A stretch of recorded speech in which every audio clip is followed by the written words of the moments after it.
Jóvenes, buenas noches. Buenas noches, doctor. Buenas noches, doctor. ¿Cómo Buenas noches, están? doctor. ¿Cómo están, chicos? Buenas noches. Hemos tenido problemas, no sé por qué no quería entrar mi enlace de Meet, pero bueno, finalmente creo que era un tema de mi laptop, creo que la pago una vez al mes, creo, y eso creo que le pasó la factura. Bueno, voy a compartir mi pantalla.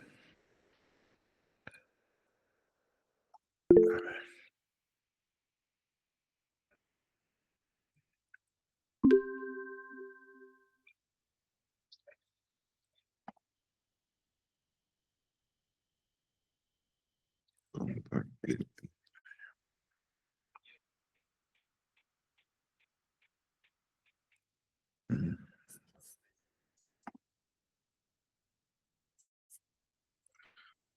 Ujú. Mostrar mi pantalla.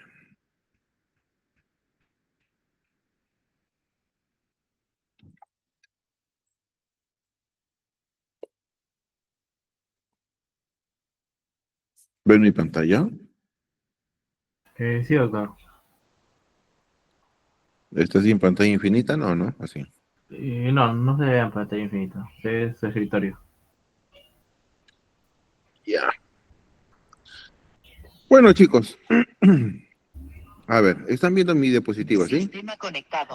Sí, sí, doctor. Sistema conectado. Ya está. Sistema conectado. Bueno, el tema que estaba pendiente desarrollar es este de trastornos digestivos funcionales del colon. Avanzaremos con este. Primer tema de la noche. ¿Ya? Muy bien. Con los chicos hemos tenido la oportunidad de rotar alguna vez. Habrán podido notar que este tema de los trastornos digestivos funcionales del colon es un tema recurrente en la consulta. Y muchas veces no es evaluado o se nos pasa dentro de los criterios diagnósticos para el paciente. Cada vez es más prevalente esta patología. ¿En qué sentido? Porque los trastornos digestivos funcionales tienen que ver más con temas de orden emocional, tienen que ver más con las alteraciones donde está vinculado el cerebro entérico o el cerebro intestinal. Es un nuevo concepto que se maneja ahora. Miren, antes de la pandemia, en mi consultorio por lo menos, venían de 1 a 3 pacientes con enfermedades relacionadas a las emociones. Valga decir, síndrome de intestino irritable, o colon irritable, como lo quieran llamar. Durante la pandemia, la prevalencia era más o menos 7 de cada 10. Se mantuvo así. Y luego de esto, nuevamente está empezándose a normalizar. Ya es más o menos 4 a 3 de cada 10. He visto todas las formas de síndrome de intestino irritable. En todos los, prácticamente en todos los grupos etarios, excepto niñitos muy pequeños, y en todas las profesiones, desde carpinteros hasta personas que atienden al público en el banco, aduaneros, médicos, de todo, colegas, profesores, alumnos de la facultad que han pasado consulta conmigo por un tema relacionado a este grupo de enfermedades. Entonces, esta es una enfermedad que realmente los va a visitar en el consultorio, entonces ténganla en cuenta.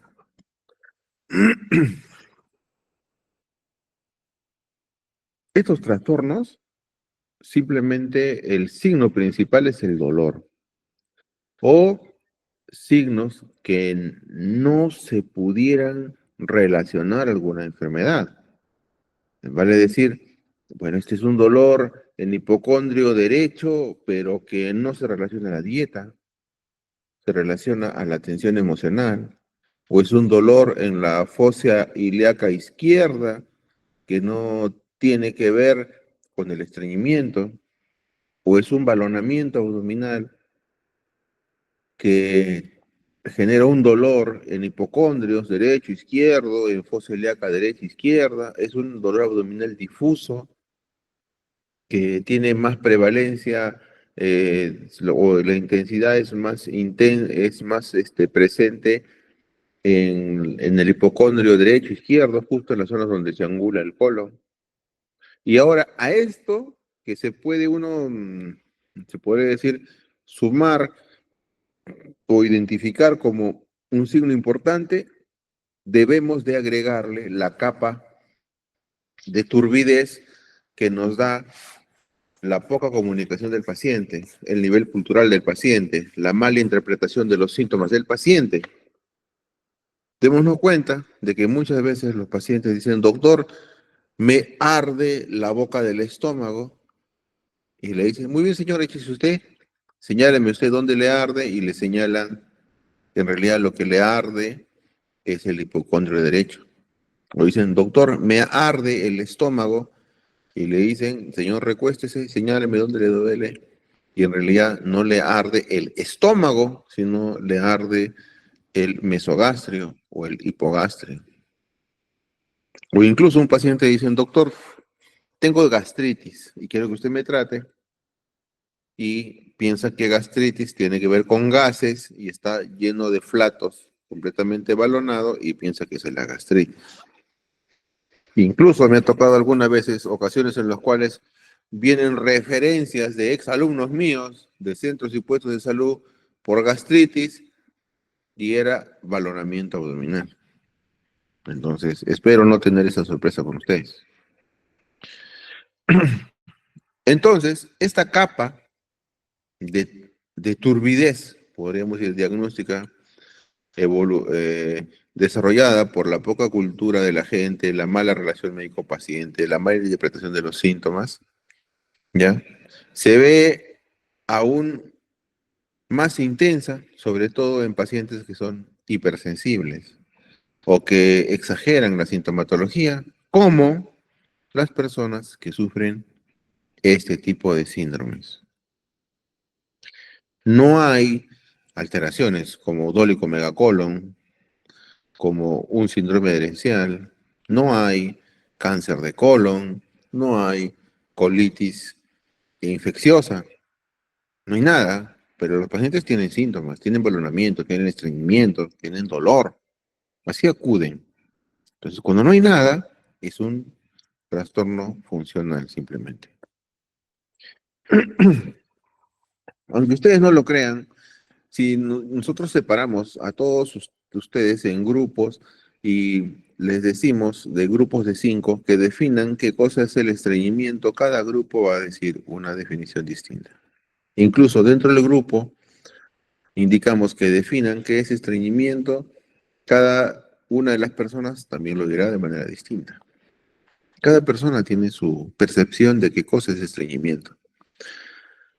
Para decirlo más o menos sencillo, para unos el estreñimiento es, digamos, doctor, soy estreñido porque cada vez que voy al baño sale una pelotita de heces. Soy estreñido. Para otro dirá, doctor, soy estreñido porque siempre que voy al baño me quedo con ganas de seguir evacuando. Y pujo, como no sale nada, soy estreñido. Otro dirá, doctor, soy estreñido porque voy al baño una vez cada 3 días. Soy estreñido. U otro dirá, doctor, soy estreñido porque solamente puedo evacuar cuando tomo laxantes. Y eso es una vez a la semana. Soy estreñido. Hay algunos conceptos de los que les acabo de decir. Realmente que sí, pueden ser estreñimiento y otros que no. Simplemente puede ser una mala interpretación como un tenesmo rectal ocasionado con una proctitis. Entonces, en afán de definir las cosas y hablar en claro, hablar un mismo idioma, se crean pues los consensos. Y dentro de estos consensos están unos, como los criterios de Roma, que sirven justamente para clasificar las enfermedades funcionales digestivas, ¿no? Entonces, cuando no se encuentra pues un factor orgánico, ni farmacológico, ni metabólico, ni anatómico, ni nada de nada, ¿ya? Entonces, ahí nacen los criterios de Roma. ¿Por qué de Roma? Porque, bueno, la gente se reúne en Roma, pues. Cuando hagamos criterios de Tacna, nos reunimos en Tacna, haremos los criterios de Tacna, pero son Roma. Maastricht, para el Licobacter también es el Maastricht. París, para cáncer, París. Y así. Entonces, en esta tabla 4 ven los criterios de Roma 3 para las zonas gastrointestinales funcionales. Ahora estamos en los criterios de Roma 4 también, pero son realmente puntos que no pasan de moda. Siempre se deben tener en cuenta.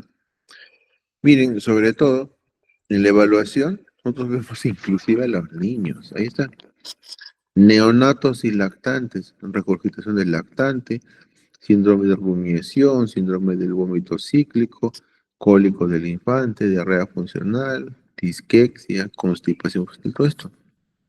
¿Ah? Imagínense, un trastorno funcional. Eso que les pasa a los niñitos, porque la mamá no favorece la expulsión de los gases que se forman luego de lactar, porque cuando absorbe y no hay un buen sello, también traga aire, ese gasecito que produce cólico por el chanchito, también está clasificado acá.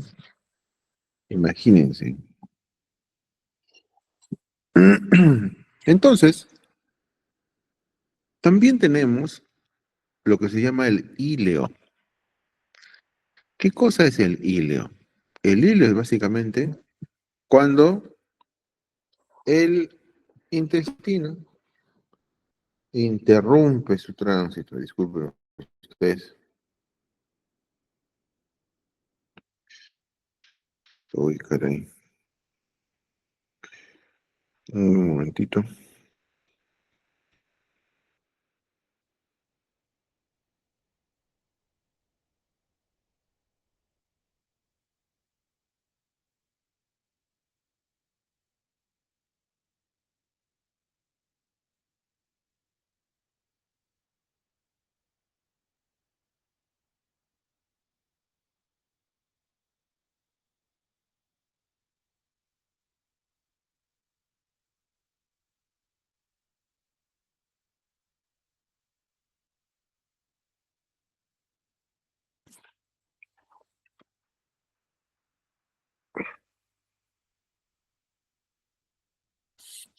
Muy bien.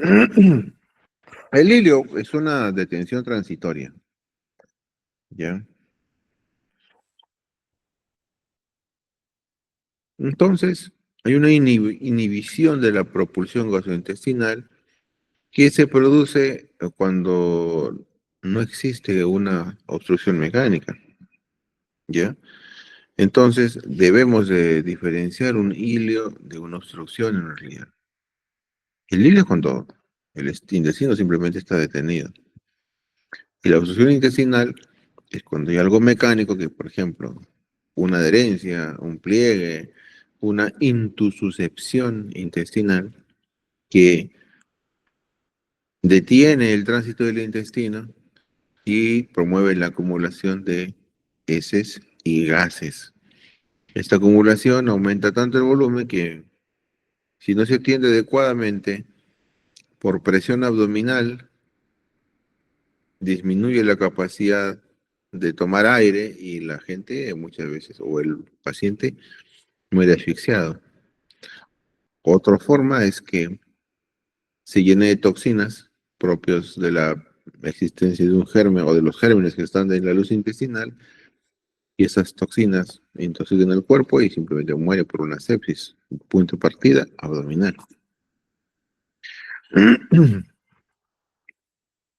Hay hilios paralíticos o dinámicos, hilios espásticos y hay hilios obstructivos. El hilio paralítico se ve en estas condiciones. El más conocido, el más frecuente, definitivamente es luego de una operación.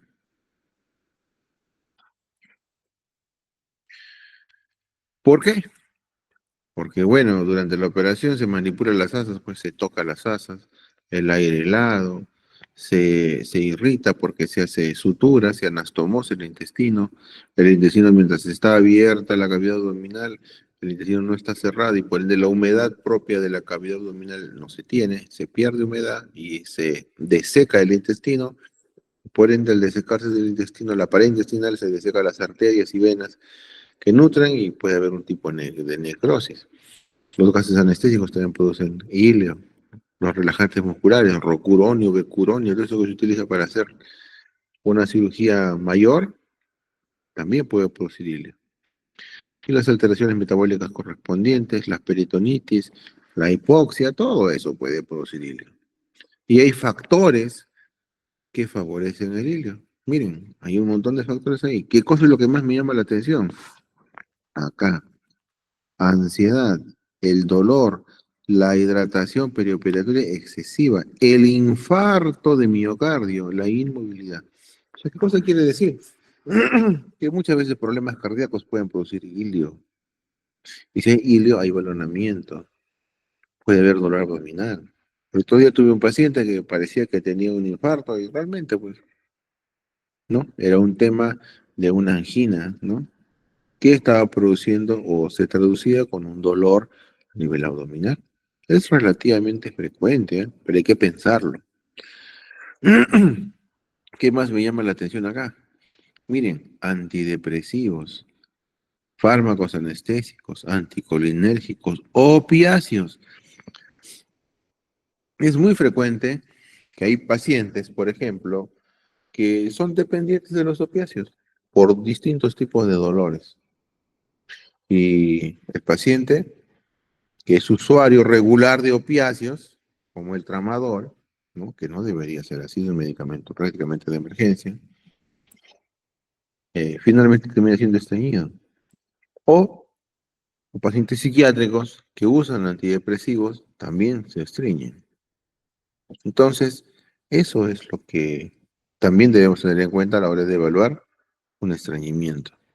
Ojo, y antes que se me olvide, todo estreñimiento, el principal examen para evaluar el estreñimiento es el tacto rectal. ¿Bien? Porque podemos pedirle tomografía, resonancia, ecografía, PET-CT, todo lo que ustedes quieran, pero no les den un triste y pobre tacto rectal y no pueden diagnosticar un fecaloma, o sea, heces impactadas en la ampolla rectal. Qué pena, ¿no? Tiene que hacer tacto rectal, porque dice el dicho gastroenterológico, vale mejor meter un dedo que meter la pata. Entonces hay que hacer un buen diagnóstico.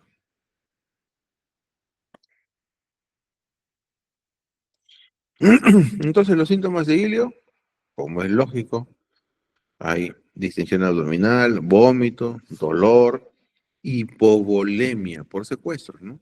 Hipovolemia por secuestro.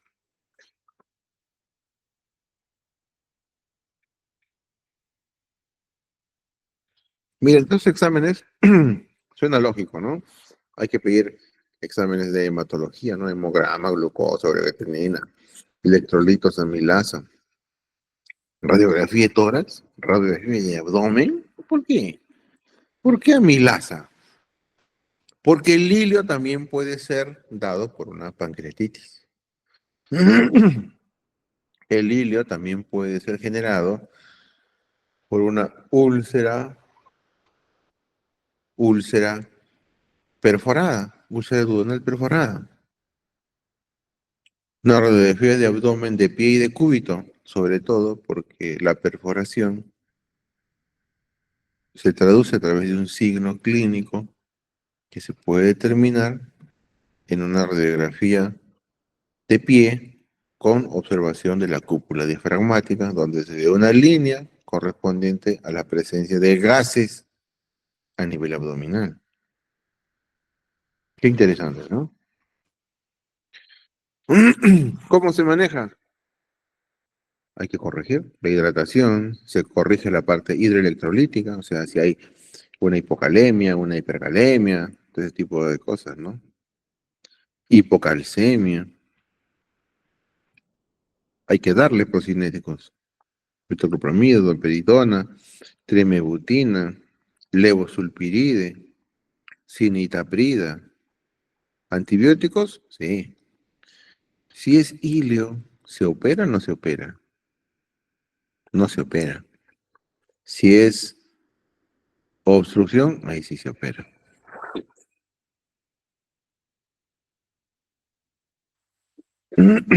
Entonces, como les comentaba al comienzo, ¿qué es lo que mata en el ilio? Mata el aumento de volumen abdominal, ¿no es cierto? Entonces, ¿cómo podemos sacar esos gases que producen el aumento de volumen abdominal? Con sondas.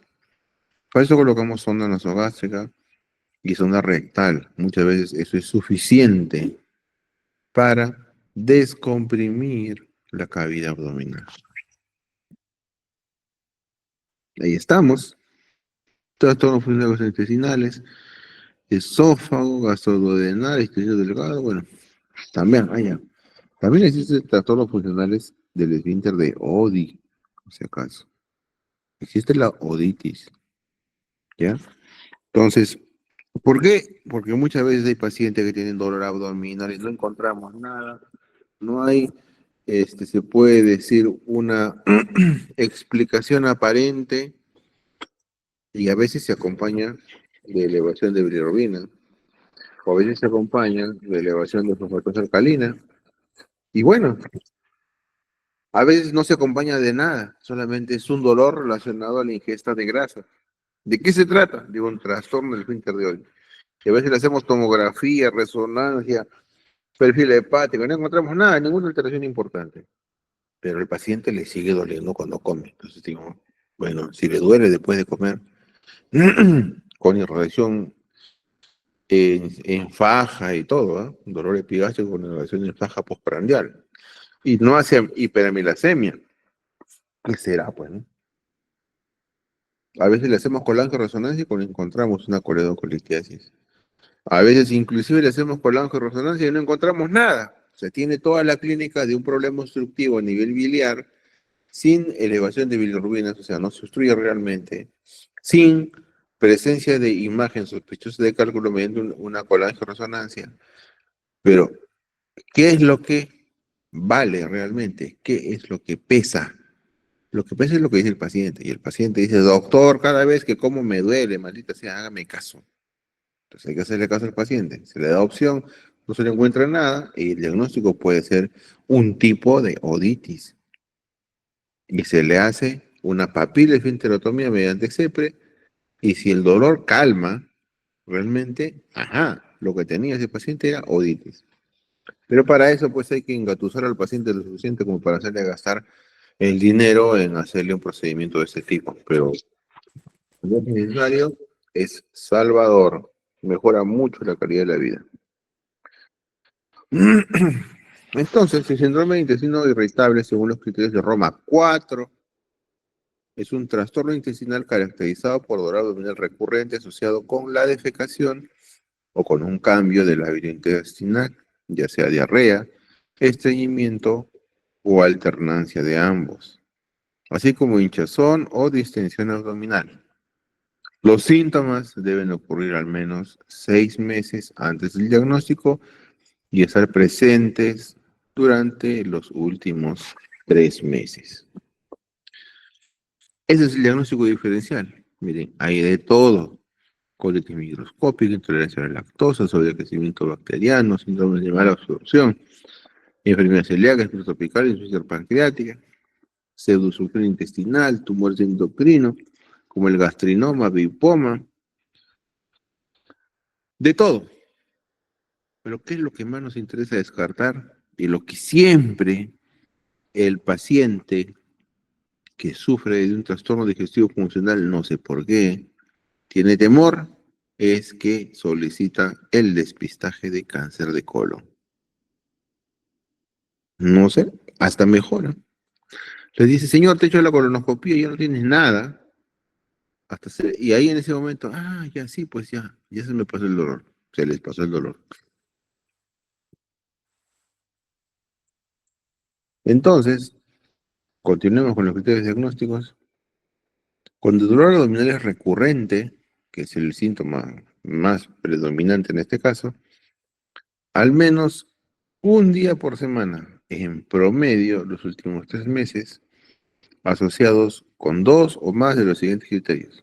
que esto dolor está asociado con la defecación, asociado con un cambio en la frecuencia de las heces, asociado a un cambio en la forma y el aspecto de las heces.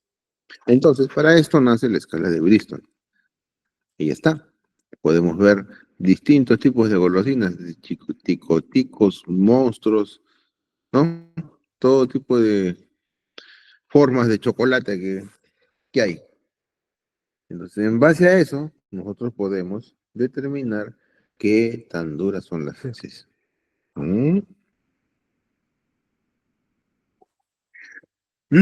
Entonces, miren, según esta escala de Bristol, también hay normalidad y anormalidad, ambos extremos, estreñimiento y diarrea. Entonces, si es que sale como el tipo 4 y el tipo 3, esto es normal.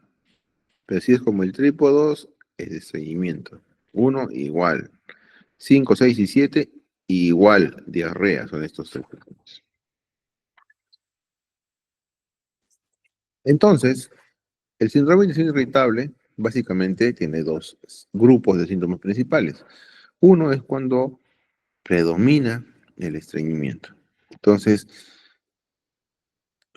cuando más de una cuarta parte de las deposiciones tienen heces con forma de tipo 1 y 2 de Bristol y al menos una cuarta parte con heces en forma de 5 y 6. ¿Va? El 5 y el 6 y el 1 y 2. Muy bien. 6 y 7 que diga. 1 y 2. Y cuando es el síndrome de irritable con predominio con diarrea, más de una cuarta parte, el 25% de las deposiciones tiene heces en forma de 6 y 7, y menos de una cuarta parte de heces en forma 1 y 2. Y lo mismo con el síndrome de intestino irritable con hábito intestinal mixto. También hay síndrome de intestino irritable sin clasificar.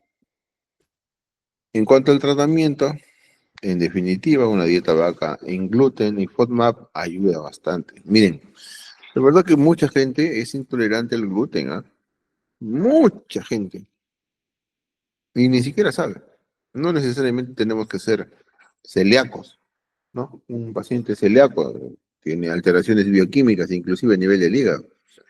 Pero hay gente que no tiene ni alteraciones del hígado y a pesar de eso es celíaco porque genera muchos gases, balonamiento, a veces diarrea. ¿Mm? Y eso favorece el desarrollo de los síntomas en el síndrome de intestino irritable. Claro que sí. Por eso es que se recomienda una dieta baja en gluten. ¿Ya?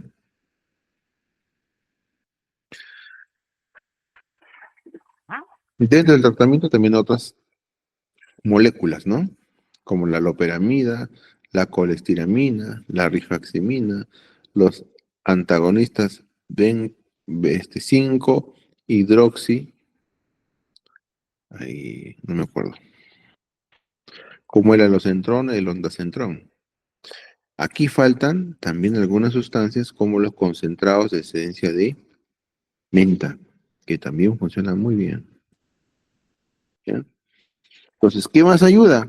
Ablandar las heces. Para eso, si quiere, abundante fibra. ¿Ya? El psyllium es una de las tantas fibras naturales que se utilizan, ¿no? En este de acá es una fibra que tiene que ver con el plántago, con el yantén, ¿no? Ya es el psyllium. ¿Ya? También se puede utilizar laxantes tipo polietilenglicol, ¿ya? Linacotrida, linaclotida y activadores del canal de cloro, ¿no? Pero, la verdad que estos son medicamentos que no he visto nunca, solo en el libro. Entonces, el tratamiento principalmente es el dolor, ¿ya? Porque debe de darse algún regulador del movimiento del intestino, un espasmolítico, ¿no? Como el bromuro de utiloneo, mebevirina, ¿no? Aceite esencial de menta, amiloptilina, decipramina, o sea, todo lo que tiene que ver con el control de las emociones, ¿ya? Entonces hay documentos de consenso, ¿ya? Este es uno que Todavía está operativa. Ujú. Entonces aquí vamos sobre la constipación. Entonces,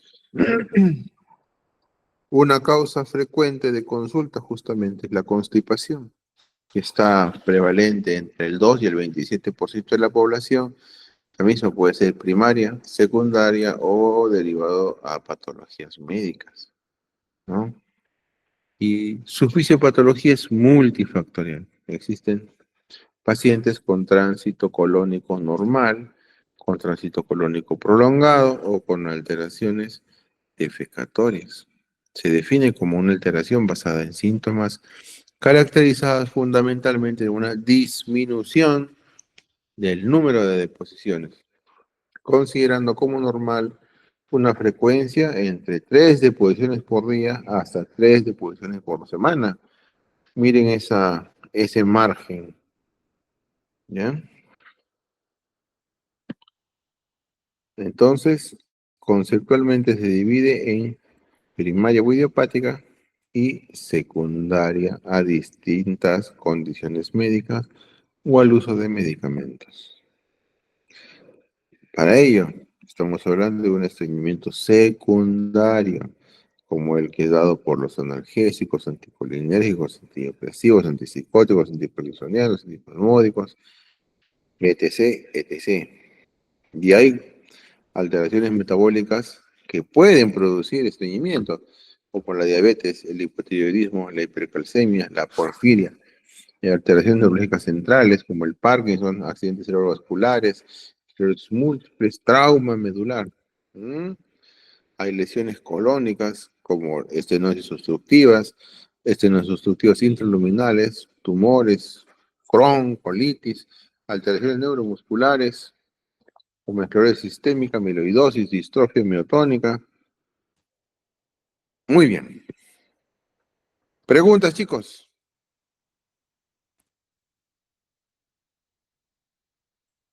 ¿Dónde están? De momento creo que no, doctor. Ya. 5 minutos de descanso. A ver, son 8:57. 9:03. 9:02, ¿ya? Ok, doctor.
Chicos, muy bien.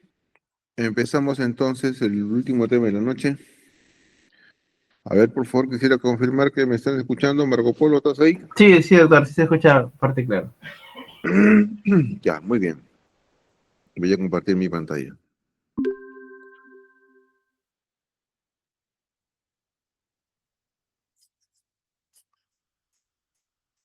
Compartir esta ventana. Compartir esta ventana. Mm,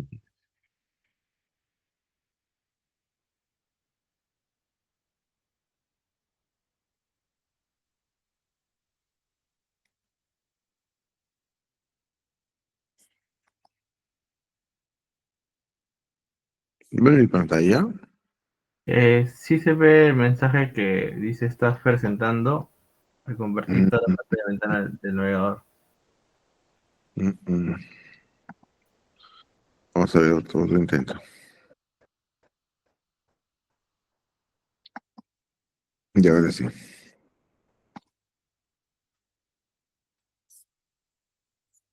Ujú. Ahora sí se ve toda su pantalla, doctor. Ya. Ya se ve solamente la diapositiva, sí, ¿no?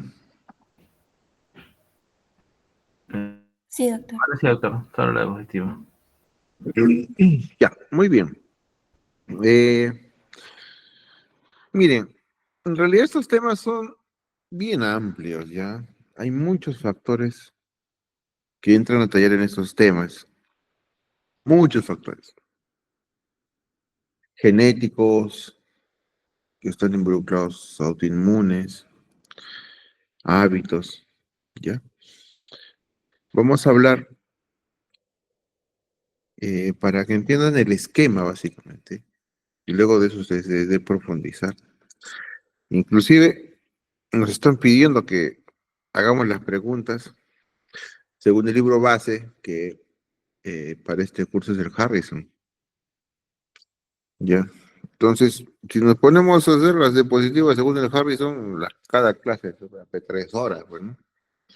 Y todos, aparte de mareados, van a terminar aburridos y simplemente no van a entender nada. No les va a servir de mucho. Entiéndase que todas las clases de medicina siempre son como explicar el tronco, la raíz y las ramas principales de un árbol, que tiene un montón de ramas pequeñas y después ramas más pequeñas y después las hojas. Entonces, todo el resto deben de completarlo ustedes. Pero respecto a este tema, debemos de saber en primer lugar que la colitis ulcerativa es un trastorno inflamatorio crónico del colon y recto. Bien. A veces este trastorno crónico puede ser tan largo en el tiempo para el paciente que puede inclusive transformar la anatomía del colon.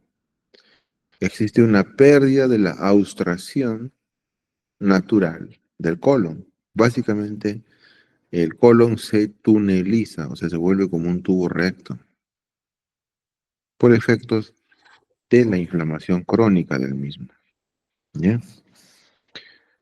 Esta colitis ulcerativa es muchas veces generada por la interacción entre la genética, factores ambientales y la respuesta inmune alterada del paciente. Hay, como hablábamos, factores genéticos como el GET-NOD2, el IL-23R, que están muy asociados a una mayor susceptibilidad a ese tipo de patología. Hay factores ambientales como el estrés, una dieta alta en grasas, la disbiosis intestinal, que también facilitan el desarrollo de los síntomas. Vale decir que el estrés es uno de los factores eh, más prevalentes en muchas enfermedades, como hace rato conversábamos, los trastornos funcionales, ¿no es cierto? Igualmente.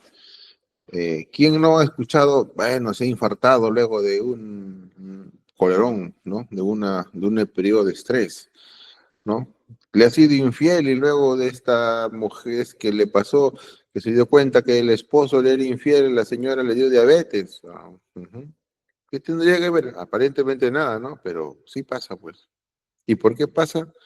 Porque tiene mucho que ver con las manifestaciones fuera del órgano relacionadas a las tensiones emocionales. ¿Mm? Entonces, la clasificación básicamente es anatómica. Depende del área que toma, ¿ya? Si es únicamente la parte del recto, es una proctitis ulcerativa, una inflamación limitada al recto. Si afecta al recto del colon sigmoides, es una colitis distal. Si al lado izquierdo o sea que el recto y el colon descendente es una colitis izquierda. Y una colitis pancólica afecta a todo el colon. ¿Ya? Este es en el caso de la colitis ulcerativa. No nos vamos a confundir con la enfermedad de Crohn. Es una enfermedad muy similar, pero que tiene un comportamiento diferente en el colon. O sea, un área de afectación distinta en el colon. ¿Cuáles son el cuadro clínico, el diagnóstico de la colitis ulcerativa? Los síntomas principales es la diarrea sanguinolenta, el dolor abdominal cólico, el tenesmo rectal, fiebre, pérdida de peso y fatiga. Y el diagnóstico, en definitiva, lo más rendidor es la colonoscopia con biopsia. El estudio de biopsia simplemente sirve para eh, demostrar realmente si existe o no esta enfermedad, ¿no? Hay unas pruebas de laboratorio como la leucocitosis, anemias, PCR elevado, está la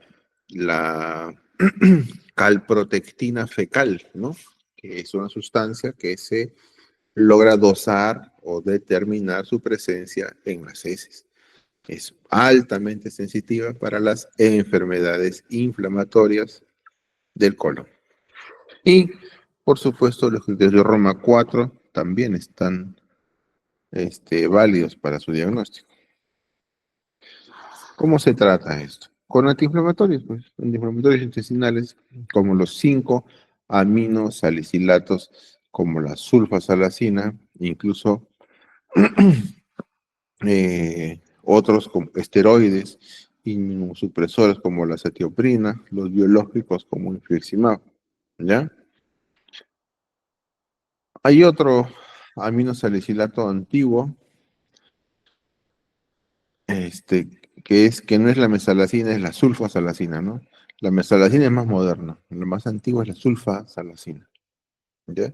También funciona, está vigente, aunque los estudios indican que la mesalacina funciona en cierto modo mejor, tiene menos efectos secundarios.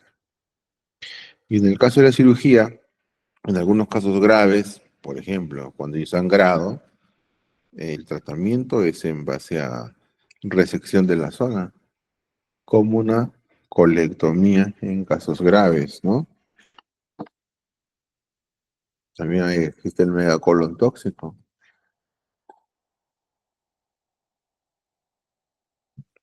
El pronóstico, con un tratamiento adecuado, los pacientes pueden llevar una vida normal, aunque algunos pueden experimentar recaídas.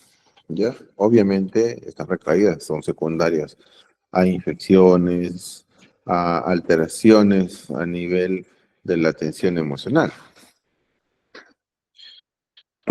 En cuanto a la enfermedad diverticular, ¿no? Esta se refiere a la presencia de múltiples divertículos, que son pequeños sáculos o sacos que están en el intestino, a predominancia del colon izquierdo y sobre todo a nivel sigmoideo. Ahí es donde más hay. Pero eso no indica de que no puede haber en el colon derecho. Claro, incluso en algunos casos son más frecuentes en el lado derecho del colon. ¿Ya? Entonces, estos divertículos son más frecuentes en las personas mayores a los 40 años y se asocia sobre todo a una dieta baja en fibra, pero también a dieta alta en fibra muchas veces, ¿no? ¿Quién diría, no? Pero ambos lados tienen. ¿Por qué la dieta baja en fibra tiene que ver? Tiene que ver porque las heces son más duras, son más difíciles de evacuar, aumenta más la presión intestinal y por ende el aumento de presión favorece el desarrollo de los divertículos. ¿Ya? Más viejitos, más gorditos, es peor. Entonces, ¿diverticulosis es lo mismo que diverticulitis? No, pues, no. Diverticulosis es presencia de los divertículos. Diverticulitis es cuando estos divertículos se inflaman. Usualmente, como les decía, que los más prevalentes son los que están en el lado derecho, en el área sigmoidea, es casi el área donde se encuentra la apéndice secal y los síntomas son muy similares. Por eso es que algunos dicen apendicitis del lado izquierdo, probablemente diverticulitis. Ujú. Entonces, como les comentaba, la alta presión en el colon provoca la formación de divertículos y la inflamación o infección de estos divertículos genera la diverticulitis. ¿Cuál es el cuadro clínico? Muy bien. La diverticulosis muchas veces pasa asintomática. Puede haber un dolor por ahí que fastidie, pero nada más. En cambio, la diverticulitis a veces puede ser tan intenso, tan febril, tan doloroso y mucho más complicado para el paciente. ¿Ya? ¿Cómo se diagnostica? De preferencia con medios no invasivos como una tomografía. Algunos nos exigen hacer colonoscopía. Bueno, a veces incluso hemos hecho colonoscopía en pacientes con diverticulitis, pero no es lo óptimo. ¿Por qué? Porque una de las complicaciones del paciente con diverticulitis, que se le haga una colonoscopía, a veces se perfora. Por eso que está contraindicado la colonoscopía en periodo de diverticulitis. El tratamiento para la diverticulosis, ablandar las heces. ¿Cómo se ablanda? Generando un aumento de la fibra en la dieta. Y cuando hay diverticulitis, hay que darle antibióticos y cirugía en el caso de perforación en casos graves. Antibióticos en el caso de una infección importante local. El pronóstico de la diverticulosis generalmente no causa mayor complicación, pero la diverticulitis puede ser recurrente y grave. Dependiendo de qué tanto se cuida el paciente y cómo es su dieta, muchas veces uno va y pasea los síntomas, ¿no? Como por ejemplo, una persona que ingiera abundantes microbios probióticos, hay coloniza, se podría ser el colon, ¿no? Y los divertículos también son ocupados por estos gérmenes que no permiten el crecimiento de microbios que puedan invadir el divertículo, ¿no? Entonces, microbios buenos ocupan el espacio donde pueden ubicarse los microbios malos.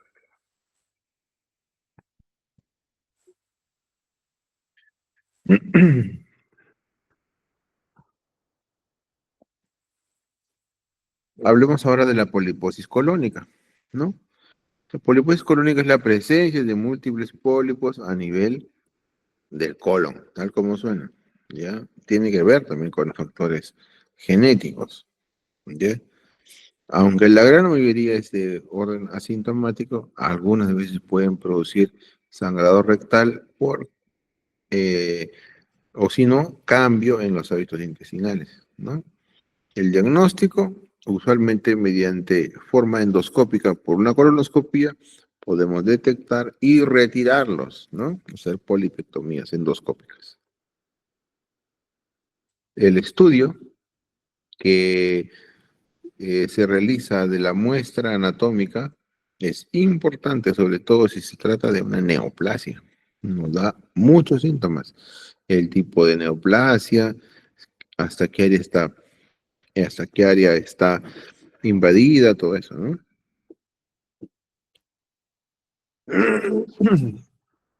¿Cuál es el tratamiento y pronóstico de la poliposis del colon? La colonoscopía. Y si es que se puede hacer polipectomía, excelente. No, la cirugía en el caso de una poliposis familiar, cuando hay muchos pólipos, no amerita sacar pólipo por pólipo, es demasiado, ¿ya? Y la detección temprana y eliminación de pólipos adenomatosos reduce significativamente el riesgo de cáncer colorectal, ¿ya? O sea, retirar los pólipos disminuye el riesgo de que tengas cáncer. Punto. No hay más. Muy bien, chicos. Eso es todo. ¿Algunas preguntas?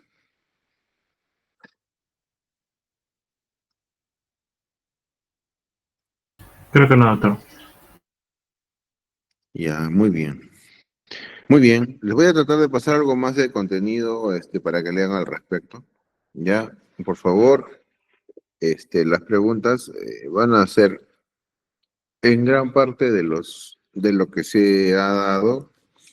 Voy a tratar de hacer algo más del libro base, ¿ya?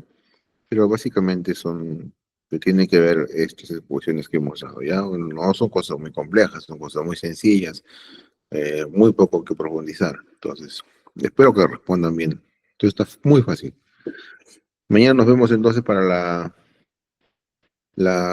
casi la última clase, creo, la penúltima creo que es. ¿Ya? Sí, es la penúltima, doctor. Sí, muy bien chicos. Ya nos vemos, cuídense, aprovechen la noche, estudien una leidita. Muchas gracias, doctor. Hasta luego. Hasta luego. Hasta Hasta luego. luego, doctor. Hasta luego chicos, hasta Hasta luego, luego, doctor. hasta luego. Hasta luego.